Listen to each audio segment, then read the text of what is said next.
প্রধান senior journalist এবং podcaster Sabir Mustafa. Sabir Mustafa, আপনাকে স্বাগত জানাচ্ছি আমাদের অনুষ্ঠানে। সঙ্গত কারণেই আমাদেরকে আলোচনা করতে হচ্ছে আবারও সেই ভারত বাংলাদেশ ইস্যুতে, বিশেষ করে শেখ হাসিনা যে সংবাদ সম্মেলনে উপস্থিত ছিলেন এবং বিভিন্ন প্রশ্নের উত্তর দিলেন, সেটা নিয়ে ভারত বাংলাদেশের মধ্যকার সম্পর্ক আমরা উপরিভাগ থেকে দেখছি, সারফেসটা যা দেখা যাচ্ছে যে আরো তিক্ত পর্যায়ে পৌঁছেছে, একটা অবিশ্বাসের দুরাচলে ভুগছে।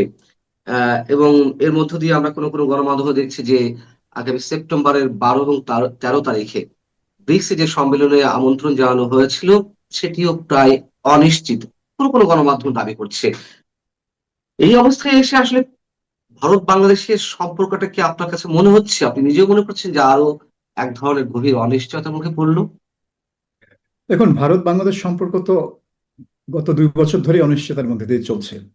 ভারতের সাথে হুম, হুম। সম্পর্ক কখনোই ভালোর দিকে যাচ্ছিল না। এবং নরেন্দ্র মোদী একটা উদ্যোগ নিয়েছিল তাকে আমন্ত্রণ জানিয়ে, কিন্তু সেই আমন্ত্রণটা গ্রহণ না করে তারেক রহমান আগের যে শীতলতা, সেই শীতলতাটাই বজায় রেখেছে। এবং এখন একটা নতুন একটা জটিলতা সৃষ্টি হয়েছে, আমি বলবো এই খারাপ সম্পর্কের মধ্যেও নতুন একটা জটিলতা সৃষ্টি হয়েছে।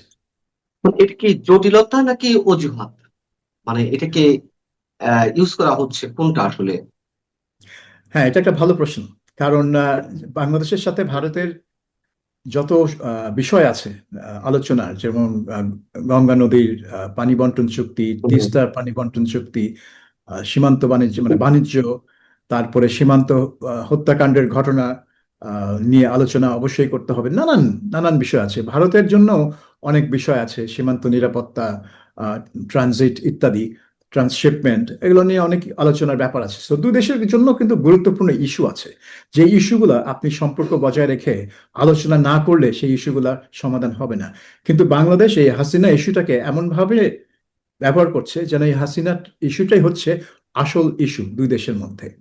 এবং ভারতও মনে করছে যে হাসিনাকে তারা এই মুহূর্তে, যেটা আমি বুঝতে পারছি, যে তারা হাসিনাকে বিসর্জন দিতে চাচ্ছে না, তাকে ছুঁড়ে ফেলে দিবে না।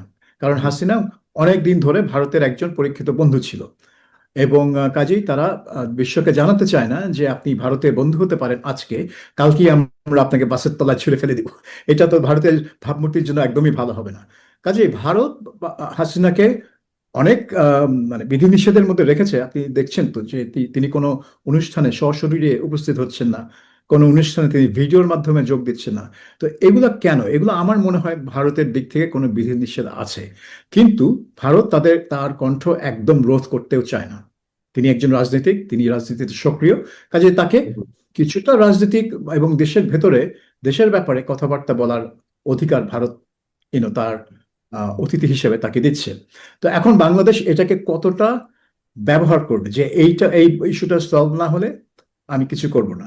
এখন ভারতের জন্য তো সবচেয়ে ভালো হয় যে হাসিনা বাংলাদেশে চলে যাক, চলে গিয়ে তাকে গ্রেফতার হোক, কারাগারে যাক, আইন প্রক্রিয়ার মাধ্যমে সে তাকে নিজেকে নির্দোষ প্রমাণ করার চেষ্টা করুক, এবং তারপরে যা হবার হবে।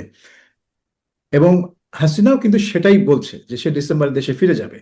এখন বাংলাদেশ সরকারই নানান কথা বলছে যে এবং একটা আহ, চল আছে যে তাকে দেশে ফিরতে দেওয়া হবে না, বা ফিরলেই তাকে ধরেই ফাঁসিতে ঝুলাই দেওয়া হবে।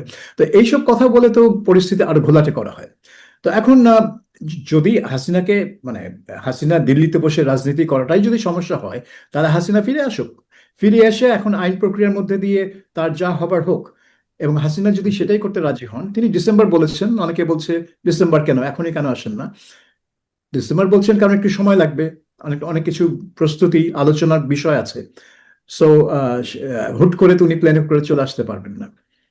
আম, কাজে যারা বলছে তিনি আজকে চলে আসছেন না কেন, তারা জেনেই বলছে যে এগুলো সম্ভব না, জাস্ট বলার জন্য বলা আর কি। সো এটা একটা সমাধান হাসিনাই দিয়েছে, যে তার সমস্যার সমাধান বাংলাদেশ ভারতের মধ্যে যে যদি সেই একটা সমস্যা হয়, তার সমাধান হচ্ছে তিনি চলে যাক, বাংলাদেশেই চলে যাক। তিনি সমস্যার সমাধান দিয়েছেন। এখন বাংলাদেশের সরকারের উচিত হবে ভারতের সাথে কাজ করা, যে ঠিক আছে আমরা কিভাবে হাসিনাকে ফিরিয়ে এনে আইনগত প্রক্রিয়ার মধ্যে দিয়ে তার যে বিরুদ্ধে যেসব অভিযোগ সেগুলোর নিষ্পত্তি করব। না, এখানে তো একটা নাটক আছেই। আমরা সরকারের পক্ষ থেকে তো নানান ধরনের বক্তব্য, পরস্পর বিরোধী বক্তব্য, প্রতিক্রিয়া ইত্যাদি ইত্যাদি দেখলাম। এবং আহ, সরকারের জন্য বিব্রতকর হতে পারে, পরিস্থিতি বেসামাল হয়ে উঠতে পারে শেখ হাসিনা ফিরলে, এরকম নানান ধরনের সংশয় সন্দেহ হুম। তো আছেই। তো তো এটা মোটামুটি পরিষ্কার এবং সরকার এক ধরনের উৎকণ্ঠা বা ভয়ের মধ্যে আছে, এটা অনেকেই বলছেন। আমার প্রশ্ন হচ্ছে যে সেদিন সেদিন আমাদের স্বরাষ্ট্রমন্ত্রী সালাউদ্দিন আহমেদ সাহেব একটি শব্দ ইউজ করেছেন, ভারত যদি হাসিনা কার্ড ব্যবহার করতে চায় তাহলে ভারত বাংলাদেশের সম্পর্ক নিয়ে নতুন করে ভাবতে হবে। এখন এই হাসিনা কার্ডটা আসলে কারা ব্যবহার করছে? ভারত ব্যবহার করছে, নাকি বাংলাদেশ ব্যবহার করছে, নাকি দুই দেশই ব্যবহার করছে? এখন এই হাসিনা কার্ড শব্দটা কিছু সাংবাদিক ব্যবহার করেছেন, যে এই ঘটনার প্রেক্ষিতে যে ভারত যে হাসিনাকে সংবাদ সম্মেলন করতে দিল, সংবাদ সম্মেলন ছিল না, একটা ভাষণ ছিল, এরপরে হয়তো হুম, হুম, দুই একটা প্রশ্নের জবাব তিনি দিয়েছেন। বেশিরভাগ প্রশ্নের জবাব তার ছেলে হুম, হুম। সজীব ওয়াজেদ দিয়েছেন। কিন্তু এটা যে করতে দিয়েছে ভারত সরকার, সেটাকেই তারা একটা হাসিনা কার্ড খেলার বিষয় বলছে, যে ভারত বাংলাদেশকে নিয়ে নাখোশ। আহ, তার এক চীনে গেছে, চীনে গিয়ে মংলা বন্দর এসব নিয়ে আলাপ করেছে। কাজেই আমিও তাকে মানে দেখিয়ে দিব দিব যে আমারও কিছু আছে তোমাকে, তোমার জন্য ঝামেলা সৃষ্টি করার, এই হাসিনা কার্ড। তো এই হাসিনা কার্ড যদি এটা যদি ভারতের জন্য একটা কার্ড হয়, তো ঝামেলাটা কোথায় সৃষ্টি হলো? শেখ হাসিনা তো দিল্লিতে বসে কথা বলছে, বাংলাদেশের পত্রপত্রিকা থেকে গুলোকে তো বলেই দেওয়া হয়েছে তার বক্তব্য হুম, প্রচার হুম। না করতে। আম, বিদেশি গণমাধ্যম এটা প্রচার করেছে, এবং বাংলাদেশের মানুষও ব্যাপকভাবে। হ্যাঁ, বিদেশি গণমাধ্যমের মানে দেখেই জানতে পেরেছে হাসিনা কি বলছেন না বলছেন। তো এখন এই কার্ডটার মানে কি ব্যাপার দাঁড়ালো? দেশের ভেতরে এসে হাসিনা কিছু করলো না তো? তাহলে ভারত ভারত এটা তো এমন কার্ড না যে হাসিনাকে কথা বলতে দিলেই বাংলাদেশের ভিতরে অনেক গন্ডগোল লেগে যাবে, সরকার বেকায়দায় পড়ে হুম, যাবে, হুম। সেটা তো হয়। সরকার বেকায়দায় পড়লো কিভাবে? যদি হাসিনা দিল্লিতে বসে চারটা কথা বলে, কিভাবে সরকার বেকায়দায় পড়ে? তো একজন রাজনীতিকের মুখের কথার উপর যদি, কথা নিয়ে যদি এত ভয় থাকে, তাহলে তো প্রশ্ন তুলতেই হয় যে তাহলে তোমাদের ভিতটা কি এতই নড়বড়ে যে তোমরা হাসিনা কিছু কথা বললেই, তোমাদেরকে ক্রিটিসাইজ করলেই তোমরা মানে ভীত হয়ে যাচ্ছ, এটাকে একটা কার্ড হিসেবে দেখছো, ভারত তোমার বিরুদ্ধে খেলছে। তো এখন বাংলাদেশ সরকার কি এমন লোক আছে যারা এটাই ভয় পাচ্ছে যে হাসিনা যদি ফিরে আসে তাহলে একে দেশে আমাদের ঝামেলা হবে, কারণ হাসিনা সমর্থকরা, আওয়ামী লীগ কর্মীরা তখন আরো সক্রিয় হবে, আওয়ামী লীগের উপর থেকে নিষেধাজ্ঞা তুলে নেওয়ার দাবিটা আরো জোরদার হবে, এবং সরকার একটা চাপের মুখে পড়বে। অন্যদিকে ভারতকে মানে ভারত জুজু দেখিয়ে যে রাজনীতি হয় বাংলাদেশ, সেটার একটা অ্যাপিলটা একটু কমে যাবে, কারণ তখন আর হাসিনা ওখানে, হাসিনাকে আশ্রয় দিচ্ছে ভারত, এই অভিযোগটা আর থাকবে না। কাজে এটাও একটা থাকতে পারে যে বাংলাদেশ সরকারের মনে করছে যে, ভেতরে কেউ কেউ হয়তো মনে করছে যে হাসিনা ইস্যুটা সমাধান হয়ে গেলে তারা নিজের একটা কার্ড হারাবে, অভ্যন্তরীণ রাজনীতির জন্য একটা কার্ড। এটা ভারতের সাথে রাজনীতির জন্য কার্ড না, এটা অভ্যন্তরীণ রাজনীতির একটা কার্ড, যে ওই দেখো ভারত এই পলাতক আসামিকে আশ্রয় দিয়েছে, এই দেশের সাথে কি করে আমরা ভালো সম্পর্ক করব? তো ওই কথাটা আর বলতে পারবে না, কারণ ভারত হাসিনা তো চলে এসছে। তো এটা হতে পারে না, দলের উল্টো ভেতর দিক থেকে, থেকে যদি সরকারের বলি, ভেতর। যে উল্টো দিক থেকে যদি যদি প্রশ্ন করি যে আহ ভারত ইস্যু তো বাংলাদেশের অভ্যন্তরে এটিকে কার্ড হিসেবে ইউজ করা হচ্ছে। এখন ভারতকে পাশ কাটিয়ে এক ধরনের আহ পথ চলার চেষ্টা, আগে চীন, মালয়েশিয়া হয়ে চীন, তারপরে চীনের সাথে নানান ধরনের চুক্তি, এদিকে যুক্তরাষ্ট্রের সাথে তো নানান ধরনের বিতর্কিত চুক্তি হয়েই আছে। তো আহ অভ্যন্তরীণ রাজনৈতিক চাপের কারণে ভারতের সাথে, যেহেতু ভারত বিরোধী এক ধরনের জুজুর ভয় আছে, রাজনীতি তো আছেই, এই জায়গা থেকে সেটিকে কেন্দ্র করে ভারত থেকে দূরে থাকার চেষ্টা, এমনটিও মানে ব্যবহার করা হচ্ছে কিনা এই কার্ডকে? এই মুহূর্তে মনে হচ্ছে যে সরকার সম্পর্কটা একদম বিচ্ছিন্ন করে ফেলছে, এবং এটা কোনো মতেই মানে বাংলাদেশের জন্য ভালো হতে পারে না, ভারতের জন্য ভালো হবে না, কারণ বাংলাদেশ ভারতের জন্য একটা গুরুত্বপূর্ণ প্রতিবেশী, নানান দিক থেকে, রাজনৈতিক দিক থেকে, নিরাপত্তার দিক থেকে, অর্থনৈতিক দিক থেকে, চতুর্দিক থেকে এটা একটা গুরুত্বপূর্ণ দেশ বাংলাদেশ। কাজেই ভারতও চাইবে না বাংলাদেশের সাথে সম্পর্ক ছিন্ন করে ফেলতে, কেউ সেটা চায় না। কিন্তু মানে কেউ উদ্যোগ নিচ্ছে না যে এটাকে, এই যে সম্পর্কে যে চিড় ধরেছে সেটাকে মেরামত করার। এবং এই হাসিনা হয়ে গেছে একটা অজুহাত, আপনি যেটা একটু আগেই বললেন, কার্ড না হুম, হুম, অজুহাত। হুম। হাসিনা হয়ে গেছে একটা অছিলা, এই যে হাসিনার কারণে এটা হচ্ছে না, কিন্তু হাসিনার কারণে হচ্ছে না এটা, এটা মানা খুব ডিফিকাল্ট। হাসিনা আছে দিল্লিতে, তাতে আপনাদের কি ক্ষতি হচ্ছে? কোনো ক্ষতি হচ্ছে না।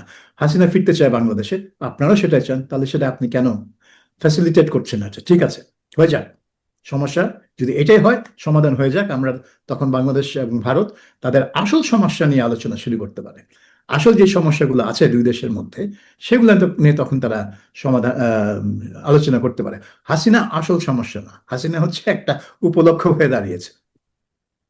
না, সেই জায়গা থেকে যদি জিজ্ঞাসা করি যে যে এই ধরনের প্রতিক্রিয়া ব্যক্ত করা হলো একটা বিবৃতির মাধ্যমে পররাষ্ট্র মন্ত্রণালয়ের শেখ হাসিনার ওই বক্তব্যের পরে, মানে সেটি নিয়ে তো নানান ধরনের কথা হয়েছে এর মধ্যে, অনেক ধরনের প্রশ্ন, এবং সেই কড়া প্রতিবাদ, মানে আমি দেখিয়ে দেব, এটা হবে না সেটা হবে না, এই ধরনের ল্যাঙ্গুয়েজ ইউজ করার পরে যদি আবার সেই ভারতের কাছ থেকে আমরা ডিজেল বেশি মাত্রায় আমদানি করার চেষ্টা করি, অনুরোধ করি পাইপলাইনের মাধ্যমে, মানে আসলে আমাদের মানে আমরা বলতে সরকারের কথা বলছি, মানে কোন ধরনের সিদ্ধান্তহীনতায় ভুগছে কিনা, এদিকে এক ধরনের হুঁশিয়ারি, আবার অন্যদিকে যে তাদের সাথে সম্পর্ক না হলে কিছু হবে না, নতুন করে ভাবতে হবে, আবার নিজেদের আবার তেল বেশি করে দাবি করি।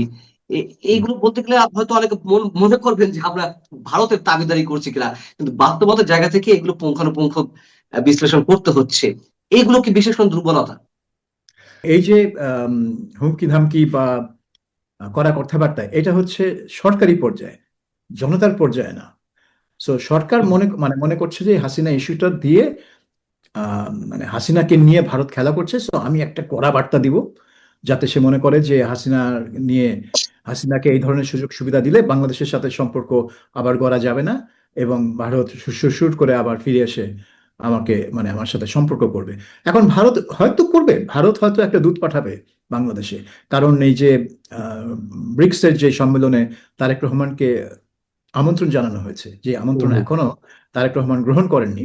তো নর্মাল নিয়ম হচ্ছে এই ধরনের কনফারেন্সে কাউকে আমন্ত্রণ জানালে তখন ওই যে স্বাগতিক দেশ তাদের কোনো একটা দূত গিয়ে আমন্ত্রণ পত্রটা দিয়ে আসে, জি। এবং মানে মৌখিকভাবেও আমন্ত্রণটা জানায়। এটা একটা মানে রীতি আছে। তো সেই রীতি অনুযায়ী ভারত সেটা করতেই পারে, এখনো সেটা হয়নি। এরকম কোনো দূত এসে তারেক রহমানকে আমন্ত্রণ পত্র দিয়ে যায়নি। একটা দূত সম্ভবত আসলেই সোমবারেই যাবে দীনেশ ত্রিবেদী, ভারতীয় হাই কমিশনার, দেখা করবেন, তখন হয়তো দিতে পারেন, আচ্ছা, দীনেশ ত্রিবেদী আনুষ্ঠানিকভাবে দেখা বলবেন। করার বিষয়টাও একটু জটিল, কারণ তিনি তার সাথে তিনি তিনি হয়তো নিশ্চয়ই আশা করছিলেন যে তারেক রহমান তার সাথে অনেক আগে দেখা করবে, কারণ সাধারণত বাংলাদেশের প্রধানমন্ত্রীরা নতুন আম, মানে যে কূটনীতিকরা আসেন, অ্যাম্বাসেডর বা রাষ্ট্রদূত বা হাই কমিশনার, তার সাথে একটা সৌজন্য সাক্ষাৎ হয়। ওই রাষ্ট্রদূতের যখন তার পরিচয়পত্র পেশ করে প্রেসিডেন্টের কাছে, তারপরে বেশি দিন সময় লাগে না। কিন্তু দীনেশ ত্রিবেদীকে বাংলা সরকার অনেকদিন ধরে অপেক্ষা করিয়েছে। এটা এক হুম, ধরনের হুম। সিগন্যাল, এবং ভারত এই সিগন্যালটাকে একটা নেতিবাচক সিগন্যাল হিসেবে নিচ্ছে। দীনেশ ত্রিবেদী কিন্তু অনেকদিন অপেক্ষা করেছেন তার পরিচয়পত্র পেশ করার জন্য, যতদিন লাগার কথা না তাকে অপেক্ষা করানো হয়েছে। সো বাংলাদেশ নানাভাবে ভারতকে এই ধরনের একটা কি বলে মানে নেতিবাচক সিগন্যাল দিচ্ছে, এবং সেটা ভারত খুব ভালোভাবে জানে। কিন্তু তারপরেও এই ব্রিক্স সম্মেলনে তারেক রহমানকে আমন্ত্রণ জানানো হয়েছে। এটা কোনো দ্বিপাক্ষিক সফর না, এটা একটা সম্মেলনে অংশ নেওয়ার আমন্ত্রণ। কাজেই এইখানে তারেক রহমান যদি এই ব্রিক্স সম্মেলনে না যায়, তাহলে কিন্তু ক্ষতিগ্রস্ত হবে বাংলাদেশি। এখানে কিন্তু ভারতের কিছু আসে যাবে না, কারণ তার মূল কনফারেন্স যেটা ব্রিক্সের যে শীর্ষ সম্মেলন সেটা হবে।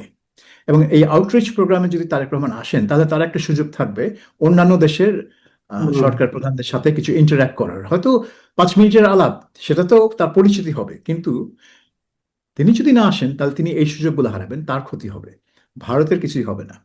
কাজেই বাংলাদেশ এখন কতটা বিচক্ষণ কূটনীতিতে, সেটা দেখা যাবে যে এই ব্রিক্সের যে আমন্ত্রণ সেটা নিয়ে তারেক রহমান কি করেন, কিভাবে এটা হ্যান্ডেল করেন, সেটা বলে দিবে সারা বিশ্বকে, আর শুধু আমাদেরকে না, যে বাংলাদেশের কূটনীতিকরা এবং যে বর্তমান সরকার তারা কতটা পরিপক্ক। নিঃসন্দেহে সে একটা নেগেটিভ বার্তাই দিবে। আর ভারত বাংলাদেশ অভ্যন্তরীণ যে সম্পর্ক, সেটা তো সেটা কি আরো মানে আরো গভীর পর্যায়ে পৌঁছাবে অনিশ্চয়তার জায়গা থেকে, আপনার মনে হয়, যদি না যায় এই সম্মেলনে? উম, না মানে যদি তারেক রহমান যদি এই সম্মেলনে না যায়, তাহলে এটা হবে আরেকটা সিগন্যাল ভারতের জন্য, এবং বাংলাদেশ মনে করবে যে এই সিগন্যাল দিয়ে আমি ভারতকে বোঝাচ্ছি যে তোমরা হাসিনাকে এত মানে যদি স্পেস দাও, এত যদি সম্মানের সাথে রাখো, তাহলে আমাদের সাথে তোমাদের কোনো সম্পর্ক থাকবে না। তো এই বার্তা দিয়ে বাংলাদেশ হয়তো আশা করছে যে ভারত এমন চাপের মধ্যে পড়বে যে তারা আগে যেটা বললাম যে সুট করে এসে বলবে যে ঠিক আছে বাবা, তোমরা কি চাও বলো, আমরা শেখ হাসিনার মুখে তালা লাগিয়ে দিচ্ছি। কিন্তু সেটা হবার সম্ভাবনা খুব আছে বলে আমার মনে হয় না। কাজেই বাংলাদেশের অন্য স্ট্র্যাটেজি দেখতে হবে। এই স্ট্র্যাটেজি যদি কাজ না করে, ভারত যদি এসে শেখ হাসিনাকে মানে বন্দী হিসেবে প্লেনে তুলে না দেয়, তাহলে বাংলাদেশ কি করবে? সম্পর্ক ছিন্ন করবে? সেটা তো মানে অবাস্তব একটা আহ, মানে চিন্তা, যেখানে ভারত হচ্ছে আমাদের প্র্যাকটিক্যালি একমাত্র প্রতিবেশী। কারণ আমাদের সীমান্তের 4,000 কিলোমিটার জুড়ে হচ্ছে ভারত, আর মাত্র 270 কিলোমিটার জুড়ে হচ্ছে মিয়ানমার। কাজে মিয়ানমার একটা মানে প্রবলেম্যাটিক প্রতিবেশী, যার সাথে সারাক্ষণ একটা গন্ডগোল লেগেই থাকে। আপনি নিজেই যে প্রসঙ্গটি মাঝখানে তুলছিলেন যে শেখ হাসিনার বক্তব্য বাংলাদেশের মিডিয়ার এক ধরনের নিষেধাজ্ঞা, মানে আদালতের নির্দেশনার মাধ্যমে বাংলাদেশ কোনো মিডিয়ায় এলো না, এবং এটা এক ধরনের নিষেধাজ্ঞা অনেকে মনে করেন। নিশ্চয় আপনার মনে আছে যে যখন আজকের প্রধানমন্ত্রী তারেক রহমান সাহেব যখন লন্ডনে ছিলেন, তখন আওয়ামী লীগের সময়ও আদালতের মাধ্যমে এই ধরনের একটি নির্দেশনা দেওয়া হয়েছিল, নাকি ওটা নির্বাহী আদেশে ছিল না, আদালতের মাধ্যমে, যে হুম। তারেক রহমানের কোনো বক্তব্য প্রচার করা যাবে না গণমাধ্যমে।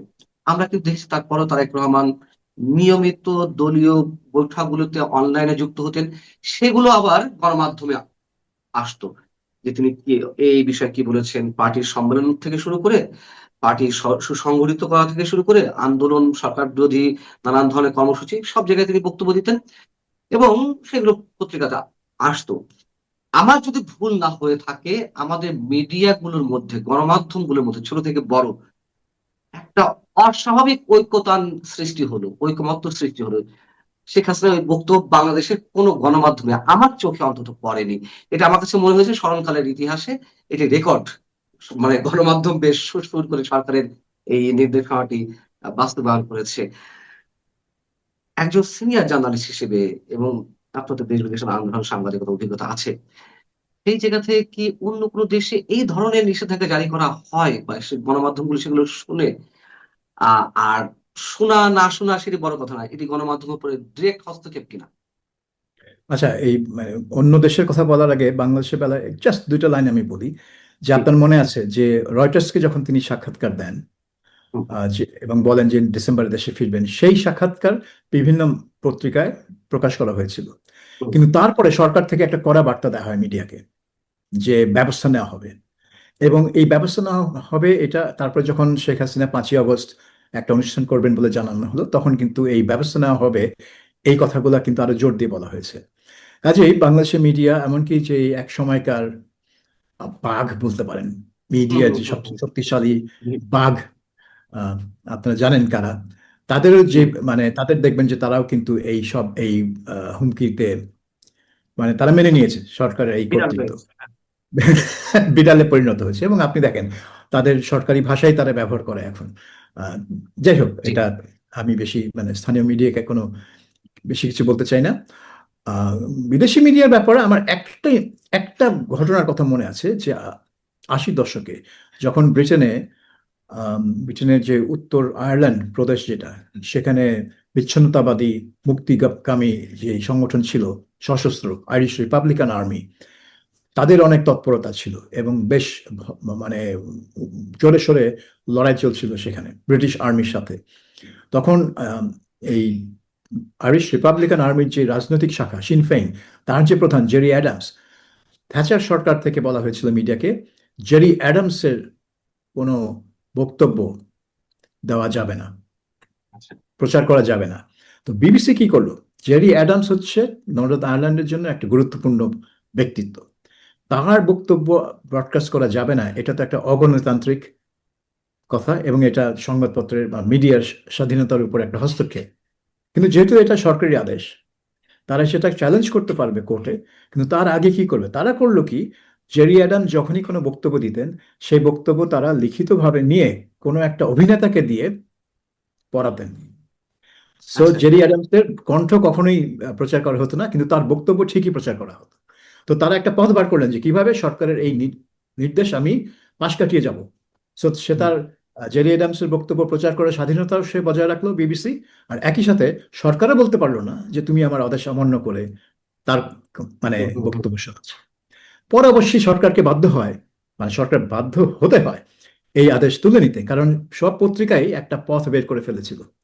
সো যখন একটা আদেশ মিডিয়া সরকারি একটা আদেশকে স্টুপিড একটা আদেশ হিসেবে প্রমাণ করে, তখন সরকার চক্ষু লজ্জায় সেই আদেশ প্রত্যাহার করে। কিন্তু দুঃখের বিষয় হচ্ছে বাংলাদেশে কোনো মিডিয়া সেরকম মানে সেরকম ক্লেভারনেস নাই, সেরকম ইনোভেশন নাই যে আচ্ছা ঠিক আছে সরকার এটা বলছে, আমি অন্যভাবে এই স্টোরিটা কাভার করব, যাতে সরকার আমি বলতে পারি যে ঠিক আছে আপনার আদেশ ছিল এইটা করা যাবে না, আমি সেটা করিনি, কিন্তু আমি স্টোরিটা কাভার করবো, কারণ স্টোরিটা গুরুত্বপূর্ণ স্টোরি, এটা মানুষের জন্য প্রয়োজন, মানুষ এটা চায়। আমরা দেখলাম যে বিবিসি বাংলায় আপনার এই প্রেস কনফারেন্সের স্টোরিটা পুরোটা কাভার করেছে, মানে পুরো প্রেস কনফারেন্স না, একটা রিপোর্ট করেছে ওটা নিয়ে।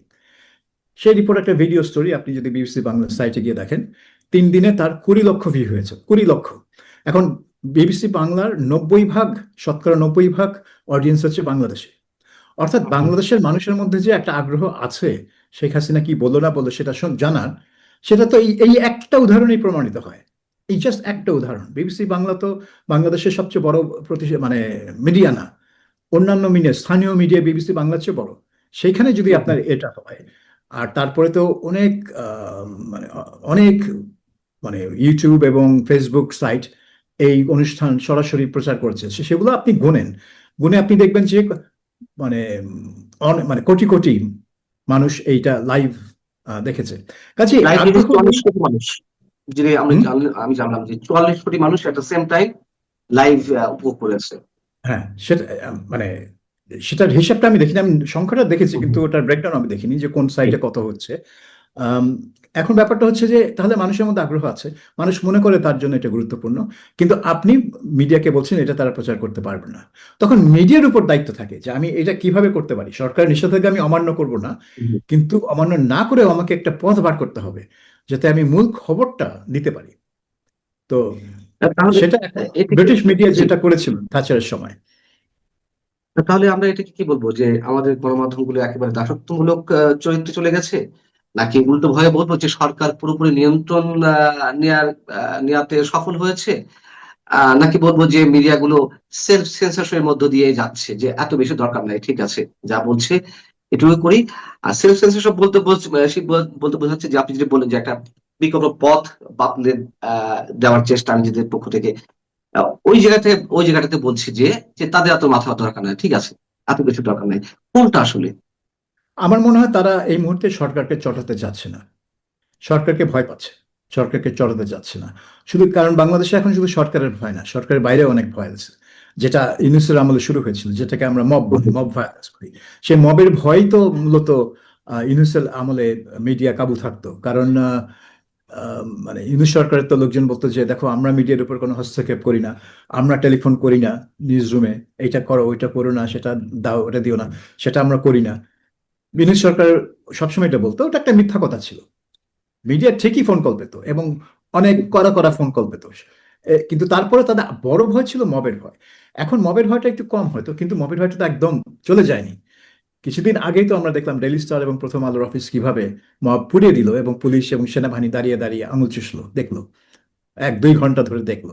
কাজেই এই ধরনের মব যারা আর কি আওয়ামী লীগ বিরোধী, যারা এই জুলাই অভ্যুত্থানের সমর্থক বলে নিজেদেরকে দাবি করে, তারা তাদের ব্যানারে যখন এই ধরনের একটা ভায়োলেন্স হয়, তখন কর্তৃপক্ষ কিছু করে না, কিছু করতে চায় না। আম, তাদের সংখ্যা মাত্র 50-60 জন হলেও কর্তৃপক্ষ কিছু করতে চায় না। কাজে মিডিয়া কোথা থেকে ভরসা পাবে, নিরাপত্তার ভরসাটা কোথা থেকে আসবে? যদি নিরাপত্তা বাহিনী, আইন শৃঙ্খলা বাহিনী যদি সেই ভরসাটা না দেয়, তাহলে তারা ভরসা পাবে কোথা থেকে? তো এটা একটা কারণ হতে পারে। আর একটা কারণ হতে পারে যে তারা মনে করে যে এই হাসিনার ইস্যুতে আমরা এমন কিছু করবো না যাতে মনে হয় যে আমরা হাসিনার সমর্থন করছি। তো এটা হচ্ছে একটা এইটা যদি ভেবে থাকে কেউ, আমি জানি না এইভাবে কেউ ভাবছে কিনা, কিন্তু এটা হবে একটা চরম দুর্বলতার প্রকাশ। একটা নিউজকে তুমি নিউজ হিসেবে ট্রিট করবা, এটা একটা লেজিটিমেট নিউজ, লেজিটিমেট ঘটনা, তুমি ওটা ভেবে ট্রিট করবা এবং তোমার বিশ্লেষণ, তোমার রিপোর্টিং হবে অ্যাকুরেট এবং অবজেক্টিভ। এইটা হচ্ছে তোমার দায়িত্ব, তোমাকে কেউ সাইড দিতে বলছে। তুমি যদি নিজে মনে করো তুমি একটা অবজেক্টিভ অ্যানালিসিস করেছো, অন্য যে কেউ যা বলুক, এবং বলবে, অনেকে বলবে এটা প্রো আওয়ামী লীগ, অনেকে বলবে যে এটা কি হলো, হ্যাঁ, যে যাই বলুক, আপনাকে নিজের দিক থেকে নিশ্চিত হতে পারে যে আপনি you have done justice to the subject. So ওইটা না করে যদি আপনি একটা রাজনৈতিক অবস্থান নেন, যা হাসিনার সম্পর্কে আমি এমন কিছু বলবো না যেটা কেউ হুম, হুম, হুম। ভাবতে পারে যে হাসিনার পক্ষে যাচ্ছে। তো কেউ ভাববেই সেটা। বাংলাদেশে তো 50টা লোক 50 ধরনের প্রতিক্রিয়া দেয়।